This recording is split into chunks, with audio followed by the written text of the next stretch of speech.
Priyanka Sharma from World Education, and I'm joined here by my colleagues Kathleen O'Connell from World Education and Lindsay Southworth. And we welcome you to English Now, Learning Together virtually. And as I said, I'm Priyanka Sharma. I'm a project director at the EdTech Center at World Education. We're based in Boston. Kathleen? Yeah, hi, I'm Kathleen O'Connell, and I am a coordinator of various projects, one of them being English Now. Lindsay? Hi, my name is Lindsay Southworth. I'm a program manager running English language learning circles with English Now for about a year.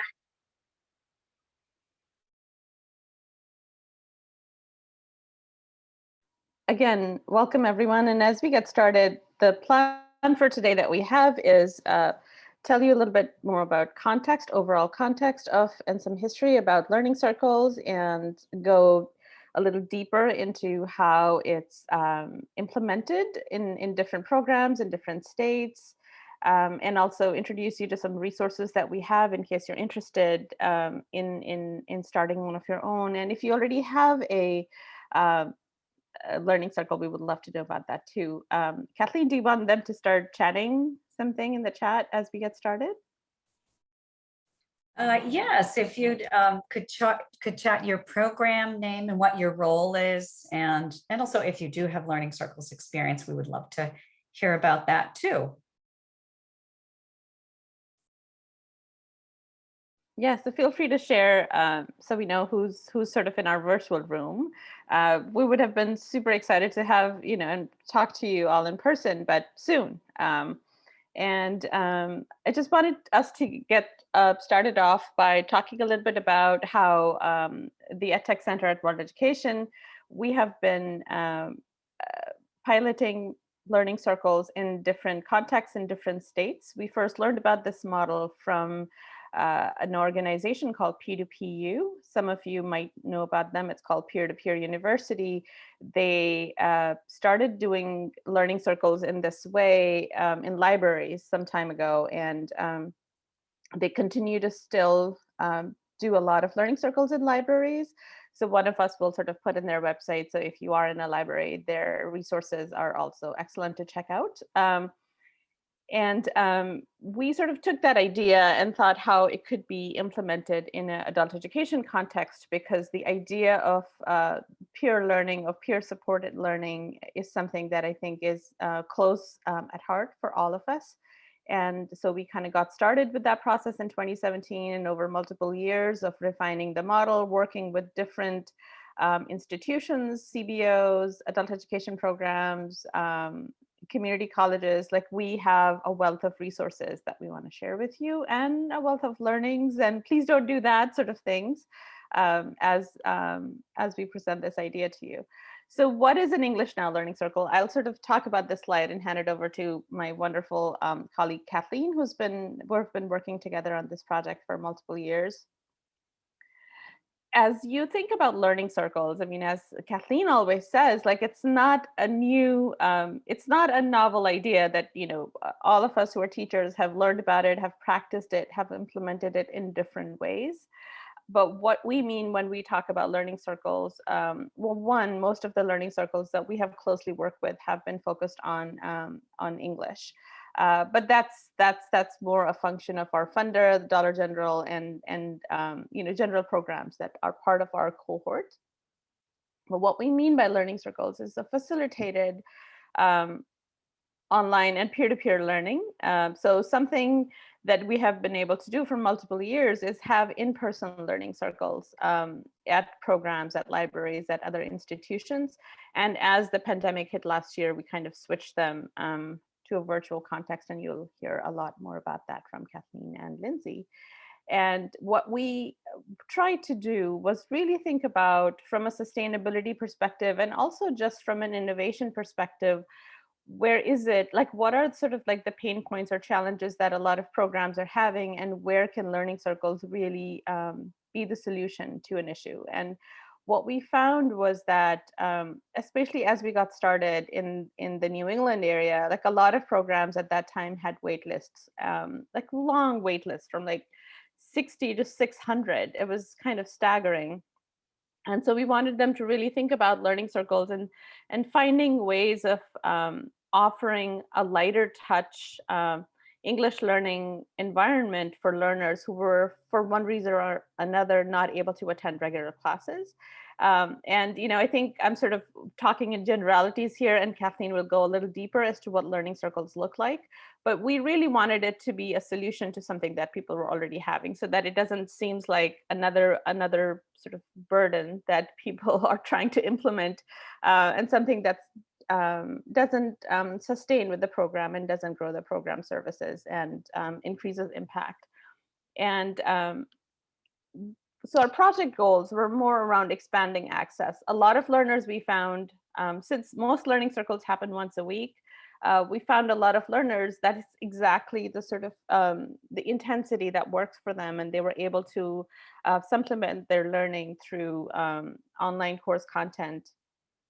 And then the other thing we also found was, because the facilitator sort of is the leader of the group, but a lot of the leadership is also distributed within a learning circles, because there's a lot of it's encouraged that everybody speak up, share, and regardless of how comfortable they are in speaking English. And some programs want learners to be facilitators. So all of that really builds learner agency and confidence, and that's kind of what we thought was one of the ways in which learning circles could be used in programs.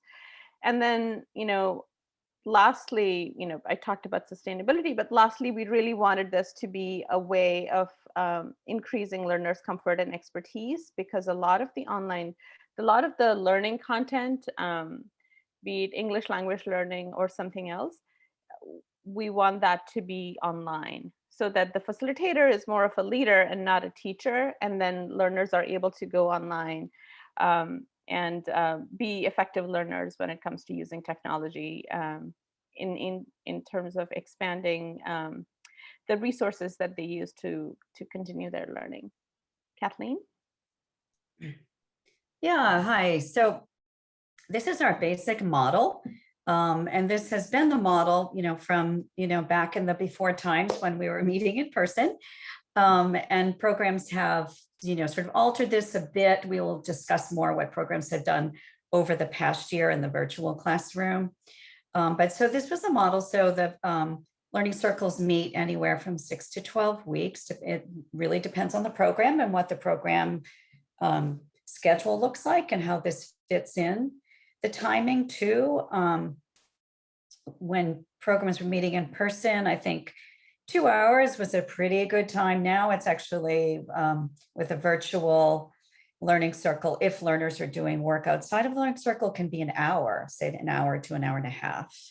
And the meeting time, we'll talk about this in a little more depth, but there's a group check-in, and that's a time when everyone has a chance to be heard and see how they're doing, and this learning and discussion. And then as part of this project, we provide guidance to the programs. We do a facilitator training, psych coordinator training, all that good stuff. And we will also talk about that a little bit more. Next slide. So here's the agenda. Again, the time can vary. So the learning circles always start with the check-in. And that's a really important piece. It's a really good time for learners to have their voices heard. You can see in this, you see that little red bear that they're passing around, that's serving as a talking stick. So that's the model that we like to have programs think about using, where each person has a chance to speak, and the talking stick goes from person to person. And this is a time for learners too to kind of bring up topics that they would like to cover. It's also an easy time to kind of teach learners how to run the learning circle. Many programs have done this, where there's sort of a list of questions, and so if there's a student leader that day, they can take on the questions and run this part of the meeting, right? And then there's online learning. So before, when we were face-to-face, the learners would mostly go off to like a bank of computers or laptops or that sort of thing, and do online work. So on some kind of either an online learning platform, say like USA Learns, or maybe they'd work in pairs on, on a reading, or they were watching videos together. And so programs have since COVID, programs have been very creative with how they've used this piece, and we will talk more about that because everyone has done something different. And then the activity piece. So this can be, everything from something structured like a grammar lesson or a speaking activity to more sharing, to learner sharing, learners working in pairs and breakout rooms, that kind of sharing. And then the wrap up, this is a really important piece, as well as the check-in, right? So that as a time for learners to reflect on what they learned that day, maybe what they plan to do in the coming week, if they're doing some kind of learning at home. And then it's also a time for learners to discuss how they might check in with each other. Sometimes there's a WhatsApp group. And so as a way, because this only meets weekly, typically, a way to ensure that our people are moving, sort of thinking about the next meeting. Okay. So we mentioned that English Now typically uses some kind of online English language learning resource. Do you have a favorite? Could you add your answers to the chat? Which ones do your students like the most? Which ones are sort of user-friendly? Let's see what we find in the chat. Or maybe you're not using any. Let's see. Okay, so I'll keep my eye on that chat and see what you all say. These are the ones typically that English Now programs have been using. USA Learns, Voxy, yeah, great. USA Learns, as you may know, is free, and learners start at a certain point and they can just kind of take off and move on their own. Burlington English is fee-based. I don't know, many of you may use that. Typically, if an English Now program uses it, it's because the larger program is using it, and the learning circles are onboarding learners to Burlington English. And then, there's a few others. We have a couple of library resources here that Lindsay helped us with. Oh, I see ESL Library, Quizlet, Edmodo, and USA Learns. Yeah, so you get the picture. A few programs this year. I think one of Lindsay's used We Speak NYC. Great. YouTube, Kahoot. I love Kahoot. Newsella. Yeah, so these are all resources that our programs used. Okay. Priyanka, do you want to talk about digital readiness? Sure. So one of the things that I think we wanted to sort of focus on, just because I think one of our overall idea was to find additional ways within adult education programming to build that digital readiness, the digital comfort of learners.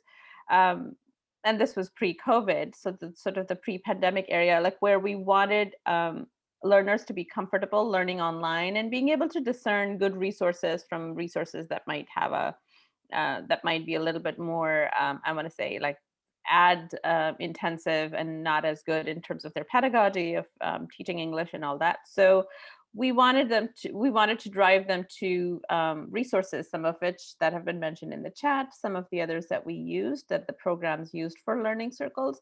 But what I think also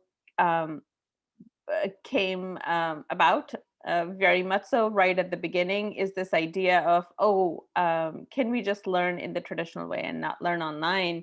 Because I'm not comfortable in either using a mouse or being just comfortable on navigating a website. So what ended up happening is pretty much all programs sort of had a technology plan, wanted to make sure that learners, even if they're remote for the past year or in person before that, felt supported to kind of build their digital skills. And some of the websites here, and I will sort of slowly but surely put it in the chat because these are not clickable. Some resource hub type things that are new, some that are sort of the classics that you probably all know, that you can use to at least either share a link to a learner so that they know and are feeling supported into as they investigate a resource, or just for them to go through it in the learning circle itself so that they're comfortable learning online. Great, thank you, Priyanka. Yeah, so I promised we talk about how the English Now programs ran their learning circles this year, and I kind of put them in 4 buckets, and I think they all fit here. But so let's start with independent learning outside of class, which is sort of how I thought this might go. Lindsay's going to talk more about this. Could be kind of a flipped classroom where learners are working on their own outside of class, and then they come into class and there's sharing and more learning, discovering. And then there's a few programs did independent learning during the session, where learners would check in, say hi, and then they go off and use their apps and then come back together again with the group. A third kind was facilitators or programs creating and sharing their own content. So whether or not that was sort of curriculum that was sort of just developed for this, or whether it was, completely learner-centered, and we're going to talk about one of those cases. So in this case, typically when people were sharing the content, oftentimes it was because the learners had beginning digital skills, or they were on phones, and it was just kind of tough for them to be able to work on their own, either, outside of the learning circle, and also during it. And then lastly, and this was also the case where, they might share publisher content, sort of like you would in an English class, right? Because the learners in the group were having a hard time logging into something on their own. And so the facilitator would share that content. So we're going to talk a little bit more about each of these coming up.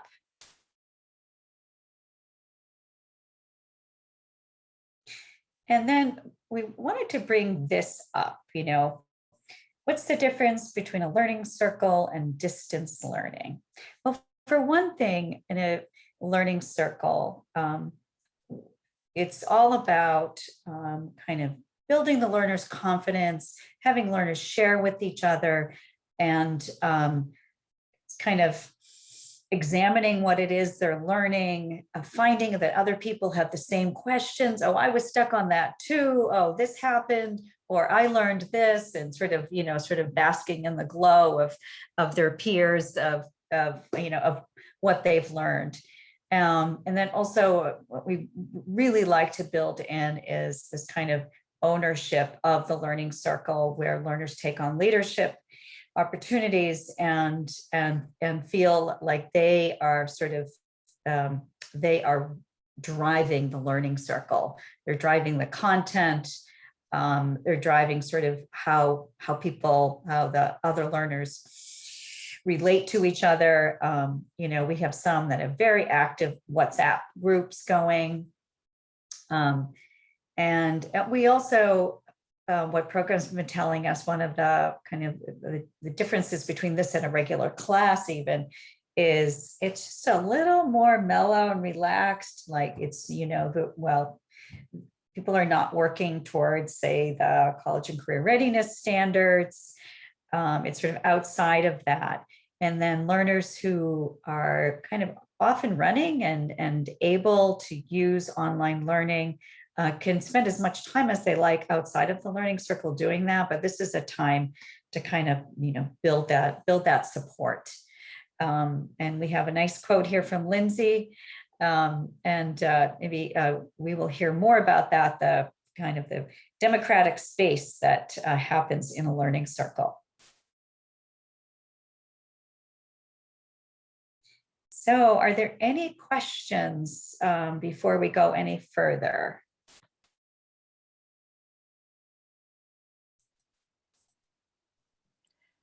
Perfect. We'll take that as a great sign. But we have multiple opportunities for you to ask questions, and especially at the end, as we are done talking, to sort of really get us through from like this idea of describing a learning circle to actually seeing what it looks like in practice, because that at the end is the goal, for you to really get a great picture of what it looks like on the ground. I want to invite Lindsay Southworth, our like stellar program partner from Philadelphia, and talk about her experience. Thank you so much. So I work at the Free Library of Philadelphia. If you guys could advance to the next slide, please.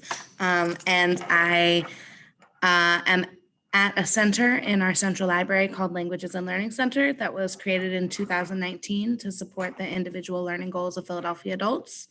And so at this center, we work with adult learners who are working on their English skills, their basic literacy and math skills, digital skills, and other language skills. And as you'll see on the next slide, we have been running learning circles since 2019 when we started. The very first language circles that we ran were in-person Spanish language learning circles, because part of our center's mission is to help people who want to learn languages other than English. And so we ran, I believe, 4 cycles of these Spanish language learning circles using a library resource called Mango Languages, which I imagine any of you who live in Philadelphia have access to with your library card, and many other library systems across the country also subscribe to Mango Languages. And we had a great success with this model. The classes were very well attended. Participants really loved the chance to come together and work on their language skills.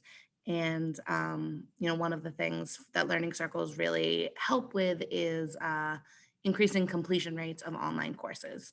I always start our learning circles off with this. Many of us have tried to take a free online course on our own.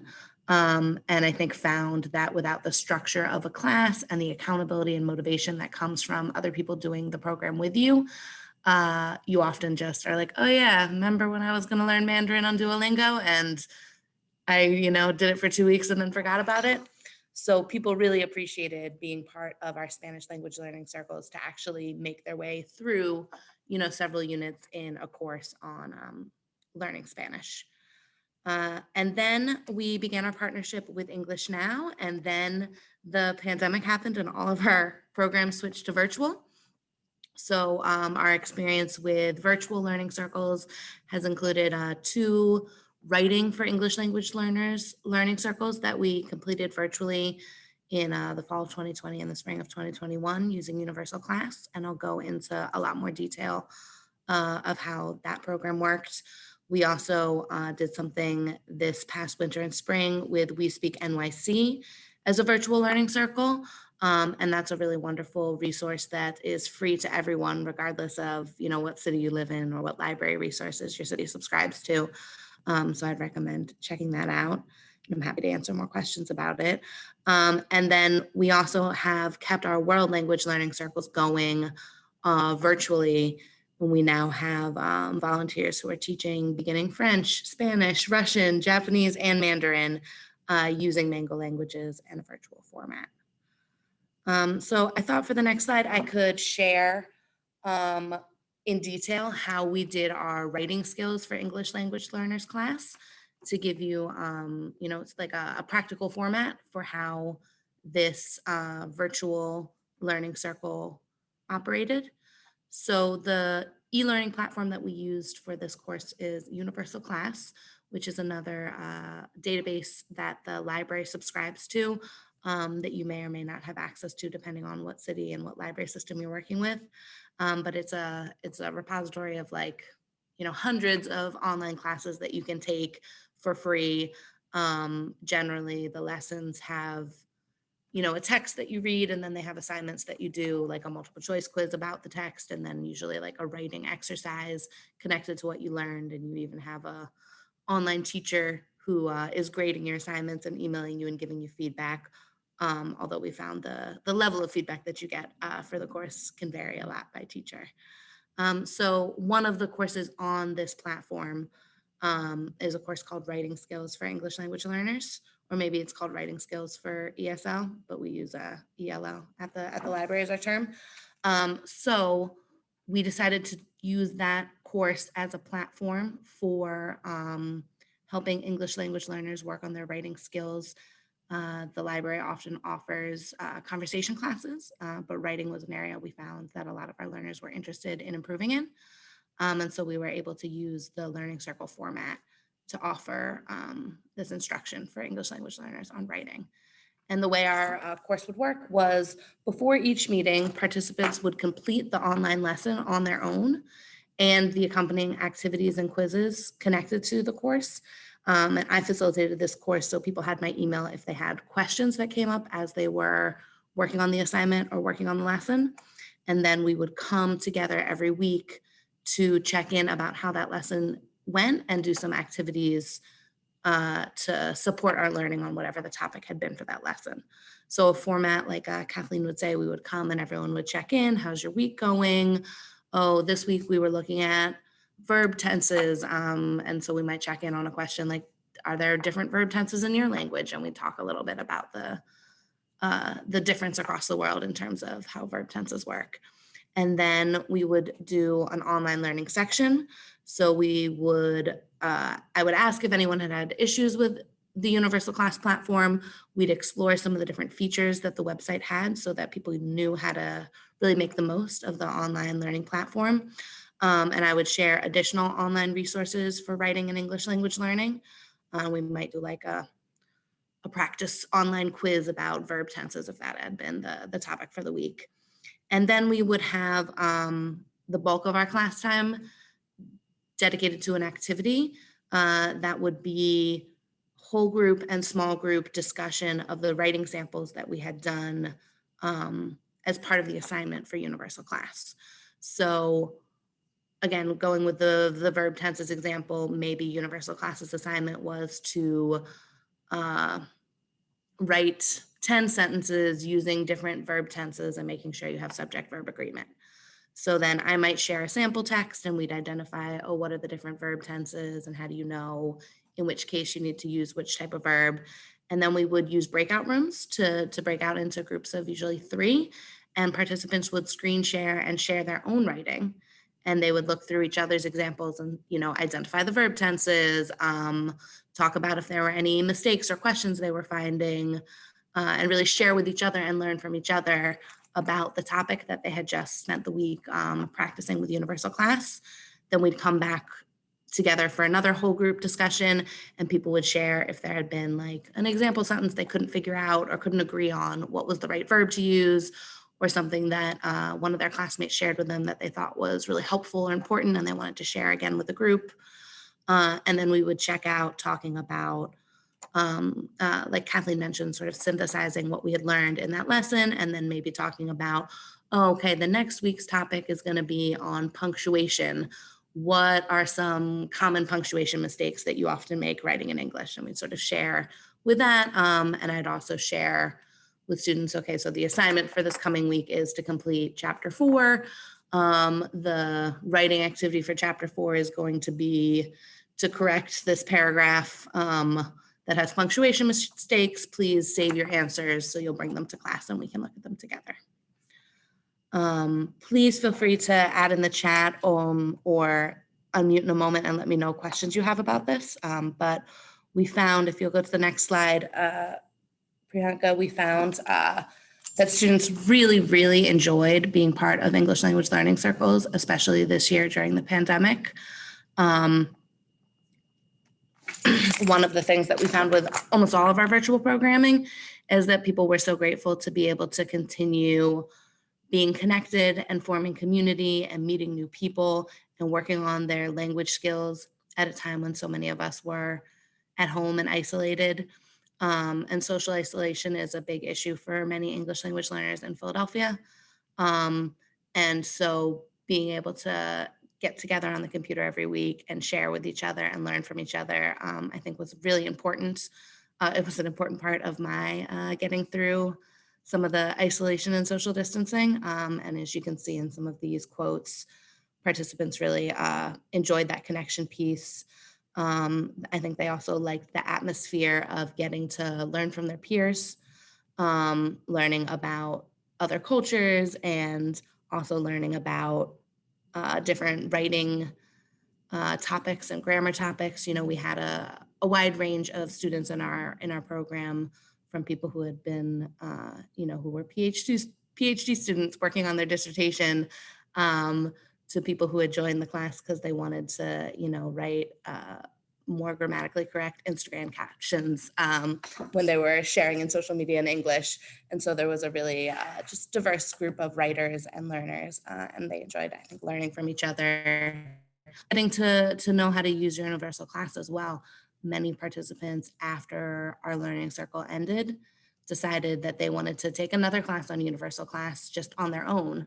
And now that they were so comfortable using the platform, and had increased their digital skills to really understand how to use this free database, they were able to continue studying using the resource on their own. So I really love doing learning circles. For me, some of the advantages are it's a much lighter lift than planning a traditional English class. You know, when I would be planning each week for the learning circle, I knew, okay, we have a check-in, so I just need to come up with a check-in question. We're going to look at universal class. I kind of know what the features are to explore. We're going to share and learn from each other's writing. So that's not something I need to plan besides doing the writing assignment myself. We're all going to sort of be teachers and learners in that situation. Then we'll have a closeout question.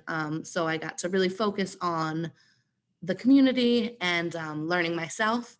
And it wasn't, it didn't take as long, and it wasn't really as intensive as planning for a traditional curriculum, because we were using the curriculum from the database universal class.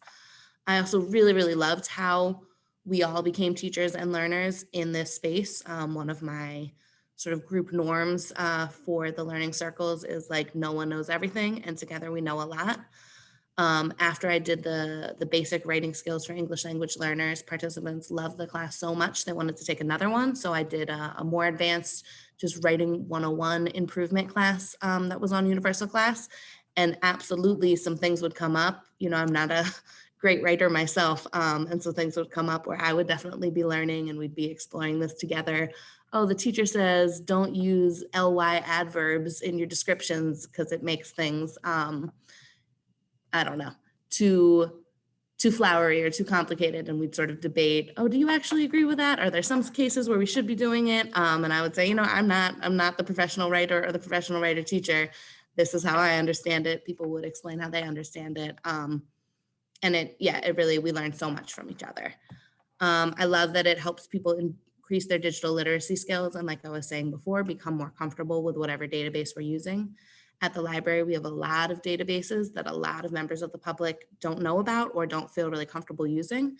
And so it made me really happy that after the learning circles would end, that participants would be able to keep going and using this database on their own, and also sharing with their friends and their family and community members. Oh, did you know you can take a free course from using the library's website on any of 100 topics? It's not that hard. I can show you how to do it. These courses also can be led by a trained volunteer. I'm an educator by training myself, but we did the We Speak NYC Learning Circle, and I had a library intern, someone who was pursuing their master's in library science, lead that. And even without professional teaching experience, she was able to facilitate it. We may be starting a new batch of learning circles in the fall that are led by English language learners themselves. But because you have the structure of the course, the database, the online learning platform that you're using, you can really train a volunteer to lead this without necessarily needing a whole background in education or pedagogy. And I thought it worked really well in the virtual classroom, since you are already doing a bunch of online learning with a learning circle. It wasn't that difficult to just shift our meetings that used to be in person to be virtual Zoom meetings. And I think increasing digital literacy skills and helping learners figure out how to access just different online learning platforms is extremely helpful, or was extremely helpful in a time period where we were all at home on our computers as like the only way that we really could have educational experiences during the pandemic. Thank you. That's a lot of information. If anyone has questions right now, I would be happy to answer. Or if things come up, we'll be sharing our contact information at the end of the presentation, and I'm happy to answer questions by email as well. Thank you, Lindsay. And, you know, I feel like a lot of the learnings that we've had from these different learning circles in different contexts has been very well encapsulated by Lindsay's experience and her team's experience.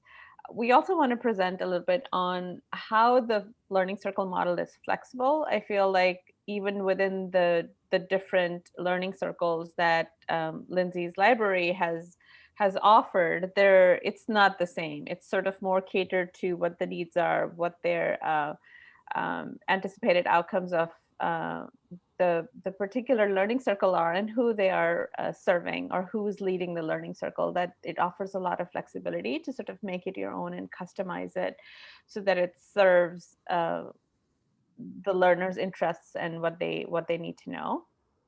So I'm just going to go through some additional sort of examples of other programs and what they're learning. Kathleen, were you going to do this, or do you want me to? Sorry, I was on mute. Yeah, do you want to go ahead with this? Sure. So one of the programs that we're closely working with is in Holyoke Community College here in Massachusetts. That's where Kathleen and I are based.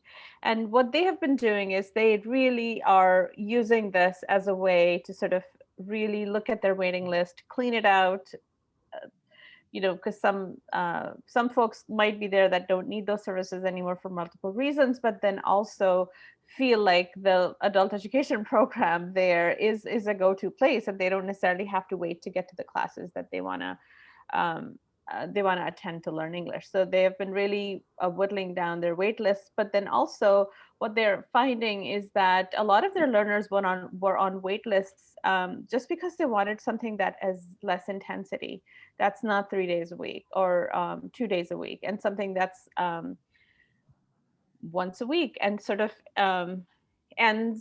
begins and ends within like a 6 to 10 week period, so that it doesn't sort of continue cycle after cycle, and meets the need of their needing to learn English now. And for others, what we have also found, it's interesting, is that learners want it if they're learning online and just want a little bit more support by attending a learning circle. We have had multiple, not just at Holyoke, but at other programs. Some of the learners are definitely in the regular English classes, like the more face-to-face teacher-led classes, but they just want to try a learning circle and sort of really relish the additional opportunity to learn and extend their learning. And one of the other things that we find is that just because of the slightly informal nature, the space and time for peer support and that sort of leadership within the learning circle that is inculcated by design, that the learning circle participants develop these bonds and this connection to the learning circle, even though they're just meeting once a week for a set period of time.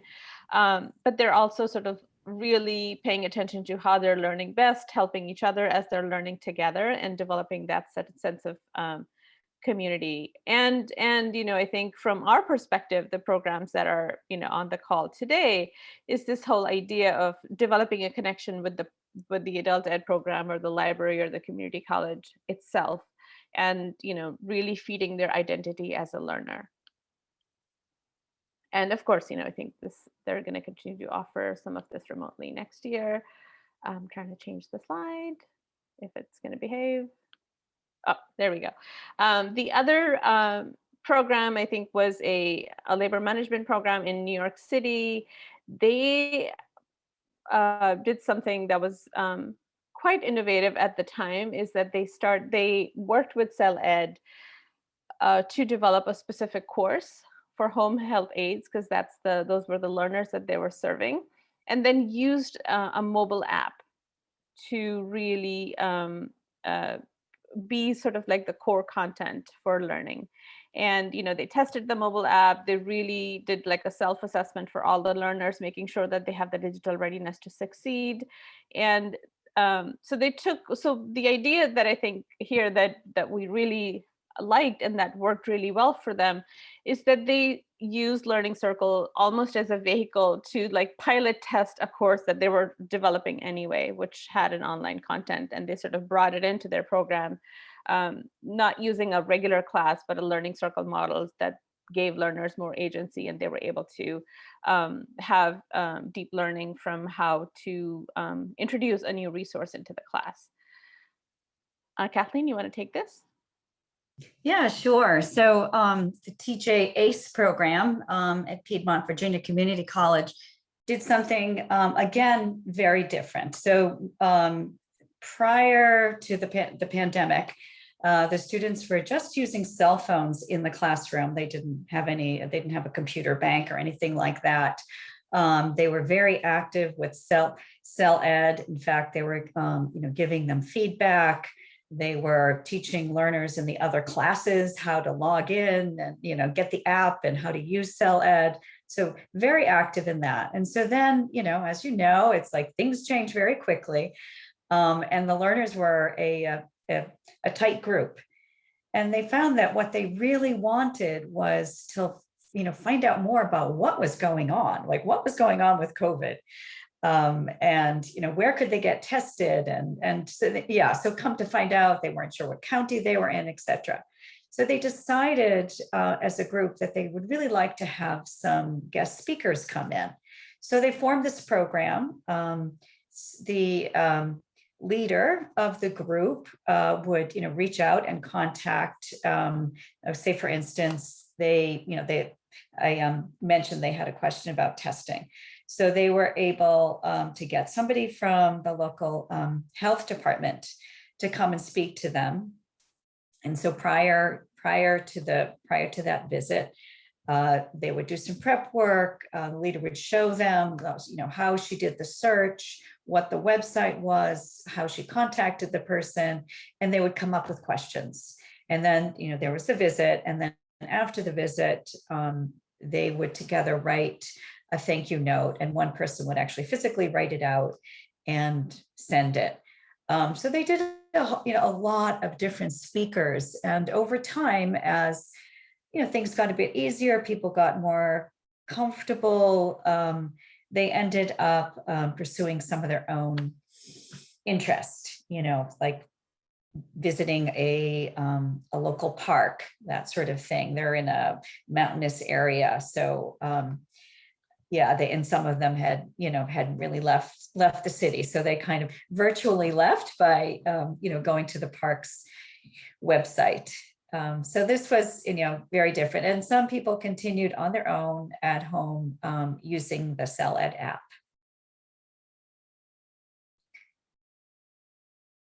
And then this one was the Genesis Center, which is in Providence, Rhode Island, and they have a couple of learning circles going on. I wanted to talk about this one. This is where the learners come in to the learning circle first via WhatsApp. I think they are mostly Spanish speakers, and we're very much using WhatsApp in their everyday lives. So here they come in, and everyone says hello. the facilitator takes attendance and gives them the Zoom link. So from there, they just click on the Zoom link and they go to the check-in. And in the check-in, they do sort of a normal check-in with people going around, answering questions, or, there's different activities each time. And then after the check-in, which is about a half an hour, they then log in to USA Learn. So that's number 3, if you can tell from my little diagram slide here. And they spend about an hour on that, keeping WhatsApp open. So if they have any questions or what have you, they can be in touch with the facilitator. Then they close USA Learns and they come back to Zoom. And what they do there is they go to breakout rooms, I think fairly small breakout rooms of about 3 people. And they talk about the questions they had and what they learned with USA Learns. And then they come back together and just do a quick wrap up. And that's the class. So that is like really taking our pre-pandemic model and putting it into a virtual setting. Yeah, we find that fascinating, and also kind of how well it's working, because they continue to offer these learning circles, and they're probably offering some over the summer and definitely plan to do them over the fall. So just looking at the time, I wanted to go over quickly on like some of the other types of learning circles that are going out there. Kathleen has been part of and led some citizenship related ones. We gave several examples of writing and English language learning circles. Then, there's definitely other programs out there that are doing HiSET learning circles, so using online content for HiSET, and similar for commercial driver's license. And some of these programs, start with like an English language learning circle or a citizenship learning circle and build on their experience to kind of see how else in their program can this practice be integrated in other sort of classes that they're offering.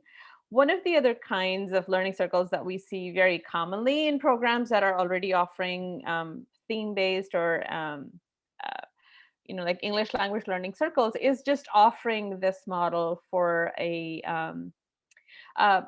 tutoring session that was more in an in-person context, but making sure that there's a space for learners who need additional help and have a tutor sort of lead this almost like a learning lounge that is available to learners who want to drop in. But we're kind of seeing some of that. Not sure how the student support piece and some of the other aspects of learning circle that we really like how that gets built in. But at least it's a way to offer additional support to learners and have them have an open space to drop in for with questions, etc. So the reason why sort of, Kathleen and I and Lindsay now and some other folks and programs we closely work with are such learning circle evangelists almost is because we see such deep impact on learners who are part of learning circles sometimes enroll in learning circles so that they can then move on to quote unquote regular classes. But some of them really like the format so much that they want to keep on going just with the learning circle format. Just because, Kathleen mentioned at the top of our presentation how, there's a very intentional sharing that goes on, and where all the learners are encouraged to speak and share and reflect on their learning or respond to other reflection questions or other questions that facilitator asks them, is that it really builds a strong sense of community, but also sort of increases their self-confidence. We used to do a lot of focus group with learners who had been through learning circles. And the number one thing that everybody said is, oh, I wasn't completely sure about this whole speaking thing at the start of the learning circle. And I hated it so much just because I was made to say something, just, if I had the baton or if it was my turn. But then at the end of it, reflecting on it, that is my favorite part, because now I can speak with so much more confidence than I was able to at the start of just, like 7 or 8 weeks ago when the Learning Circle started. So that continues to be one of the biggest value that it brings to a learner, is that idea of the peer learning, peer sharing. And of course, we talked about the technology and some of the other pieces here, but I want to give a moment to Lindsay to sort of for her to reflect on the impact on learners that she has seen. Absolutely, Priyanka.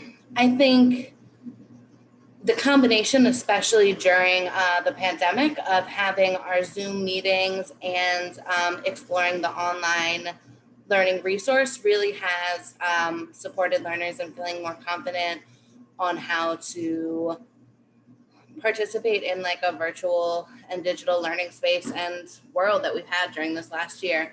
And even prior to the pandemic, and I'm hoping in the future, when we had in-person learning circles, it was a really great way to get people into the library and then assess what digital needs they had. For some people, we said, it's Mango Languages, there's an app, there's a website, you can use it, do lesson 1, and that was no problem for them. And for other people, they needed a lot of support to set up their accounts, to download the app, to navigate the learning platform. But once they had figured that out, it was really wonderful to know that they were leaving our learning circle not only with more language knowledge, but also with a lot more competence and skills in the digital realm. Thank you. And since we've been working on the Learning Circle model and really, trying to capture all the learnings from programs and, brilliant implementers like Lindsay, we have developed like a wealth of, resources to help all of you who are interested on this call to get started on this, or, if you're already doing learning circles, to sort of hone them a little bit more to serve learners better. And Kathleen, you want to take us through a quick ride through these resources? Yeah, sure. So we put together a guide. It's on the World Education website. I'll put the link in the chat. And in that guide, there's all sorts of things. What you're seeing here is a kind of a step-by-step guide for the facilitator, like how do you get ready for the learning circle, all of that. And we have that for all of the different roles that a program would need to get the learning circle off and running. We've put together sort of lesson planning tips, actual lesson plans from the remote classroom and face-to-face classroom. And as part of English Now, this was a very, it's a grant that we have that goes until January 2022. So we, have been training people, new staff who come on, people have questions and want to figure out how to do this. So if anyone here, we have a couple of spots left for the fall. If anyone would like to be an English Now program and offer a learning circle, we would love it. So please be in touch. We have a community of practice, and we offer support throughout the process. Here's a picture of our guide. There's a lot in there, and as I said, I will try and get the link in there in just a second. I don't have it on this particular slide deck. Okay. These are just some fun slides. This is, oftentimes programs run into a problem where learners are there sort of sitting back waiting for the teacher. And so this slide deck sort of shows, teaches them about what is a learning circle, what is the learner role, what is the facilitator role, and what can you expect. So really good way to get the learners started. This is just a sample of one of the virtual learning circle lesson plans that we did. And each one of these has just a lot on it. As you can see, there's, like 6 or 8 things for each area, from the greeting and warm up to, this one is an orientation to Zoom, which was, very important last spring and last fall. but just some fun ways and ways that you can do it as a group, like here, talking about the virtual classroom and how having the group come up with kind of the rules, right? How is the classroom going to work? Should we raise our hands when we speak or unmute ourselves? All of that stuff. So really getting the learner input into that, and another way, for learners to become leaders in the virtual classroom. And we have a community of practice, which some of you may be in one. What you're seeing here is the resource page. So I plop lots of stuff in there, and it's kind of a place where the programs can find everything that they need. And we have workshops. Usually we have one of the programs leading a workshop. Lindsay led one, and we have a general sharing coming up at the end of the week. So questions and discussion. We have like 5 minutes left. So we have the option if you would like to unmute and ask a question, or if you would like to use the chat, that is great too.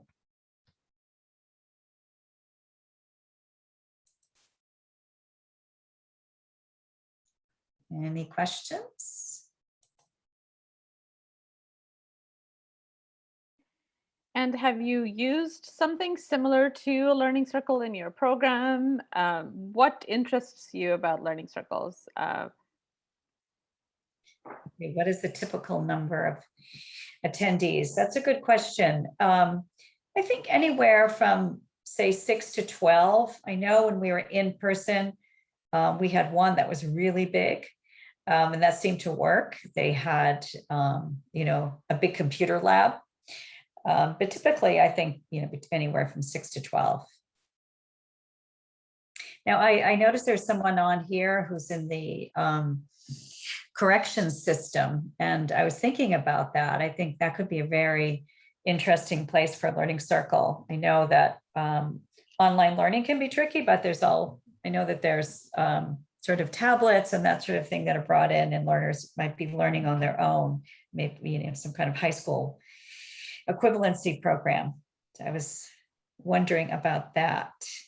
And Emily has a comment about, looking, she's interested in more learner-directed activities. And I feel like this is the perfect way to get started, just because we have multiple programs that have tried to have learners lead.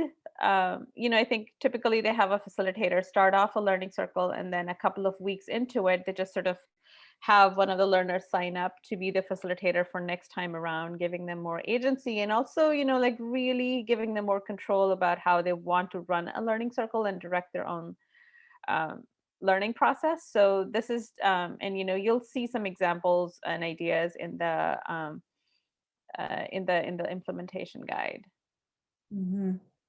Yeah, and so the question about the ages, we are working with adult programs, so I know there's a range of ages. And yeah, we've had, everyone from 18 or 19 to in their 60s, 70s.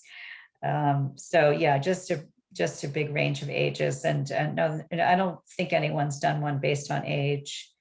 I think it's more on context. I know that, remember Kathleen, Manny, and they're doing specific learning circles for seniors in a space in Boston, and they actually are doing multiple ones. Something related to financial literacy for seniors, another one related to just technology and learning how to use the internet for seniors. They're not necessarily part of our quote unquote project because we're more focused on English language learning, but there's definitely some that are going on, that are focused on seniors. Yeah, and I think if you have a group that really needs to build digital skills and has less comfort with using a course, this is a great option for that, because it's a lot of support and a lot of kind of time, kind of take it slowly until people are comfortable. And Emily, you're mentioning the going hybrid, which might get tricky while implementing. What we are seeing, and I'm wondering if Kathleen, you can give an example of like things that people just need to keep in mind before they get started, which is the most important piece, is to have a technology plan as you get started. But what we have found is learning circles being very successful during the time of the pandemic. Like to us, it was like, oh no, this was very much sort of based in the connections, in the one-on-one, the in-person of people coming together in a real circle. And how is it going to work in an online context? And Kathleen, I don't know if you want to share a little bit more about the learning circles you have led or been part of. It seems to have worked really well. And I think to get started, what works well is to do a one-on-one call to people and just sort of, check out what their digital needs might be. In some cases, we had, we took the phone number of somebody else who lived in the house who might be able to help the person if they ran into any kind of a problem. And so that, prior to the actual learning circle starting, people, spoke to someone on the phone. And then we had a list of phone numbers too, and I was actually the tech helper. So I called people a few times who, might have been running into trouble logging in and was able to talk them through it. Mm-hmm. And Rachel asked the question about support available for people interested in using this model with non-ELL populations. And a lot of programs, even some of the ones that Lindsay runs are not for English language learners. They're people who are trying to learn Spanish, and a lot of them are native English speakers. We have the example that Kathleen just mentioned. It is a citizenship learning circle, so it's not it's ELLs, but still. But then also we know of programs that are using it for HiSET. They're using it for almost like a pre-career pathway. And we definitely know of some very GED specific learning circles that are taking place where they rely on external content, just like we do for English, and use that as like the core learning content that's online. And then a lot of the discussion questions are related to the content that they're accessing. So a lot of the prompts that we have in the lesson plans still are valid in other contexts as well. Yeah, they're very general. I see that that our time is up. And so feel free to be in touch with us. Let's see, our contact information is on the next page. Kathleen, can you share the website? I'll just put edtech.worlded.org. That would be great. Because my screen is being recorded, I couldn't change it. Perfect. Or feel free to available. email us, and we will share the link with Chuck or hi Chuck or somebody, whoever wants to get access. Right. Yeah. So we will share those links so you can get at them later. Great. Well, thank you so much for being here. Hey, this is Chuck. Can I just jump in real quick? Yep. Sorry. Our plan is to post the recordings and any resources that presenters would like to provide that supported their session on the PA Adult Ed Resources site. Hopefully next week, but we'll see how quickly we can get everything taken care of. But yeah, we should be able to make everything available on the conference page on the PA Adult Ed Resources site. Okay. Perfect. So we'll send it your way. Awesome. Thanks. And I'll be in touch about that. Perfect. Thank you, everyone. Thanks for joining us, and happy learning circling. I don't know if that's a word. Thank you. Bye. Thank you, everyone.